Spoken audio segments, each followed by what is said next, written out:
মা। আরে কথা কোন ঠিক কিনা? হেই মিয়া কি ঠিক? এটা কোন ওয়াজ হইলো? আইরা করে ওয়াজ করুন আর বালা বালা বক্তা দুর্নাম করুন। এলে তো অনেক করে মাহফিলে লোক হয় না। ওরে দর্শক ভাইয়ারা, আমি একটা জিগির ধরবো বাজান রে, আমার সাথে সাথে আপনারাও জিগিরটা ধরবেন। দেশে আইলো আইডল বক্তা, আঙ্গর যত মাথা ব্যথা।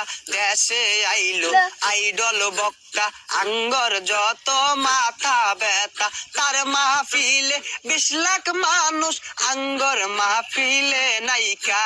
তার মাহফিলে 20 লাখ মানুষ, আঙ্গর মাহফিলে নাইকা। যাও 2-4 কামাই করতাম, সবই দিছে বাত মাইরা। দেশে আইলো ভাইরাল বক্তা, আঙ্গর যত মাথা ব্যথা। আরে কথা কোন ঠিক কিনা? গভীর মনোযোগ দিয়ে শুনবেন ভাইয়েরা আমার। গত মঙ্গলবারে গেছি আমি বাজারে একটা ছাগলের বাচ্চা কিনতে। 5,000 টাকা দিয়ে বাজান রে ফুটফুটে একটা ছাগলের বাচ্চা কিনে আনছি।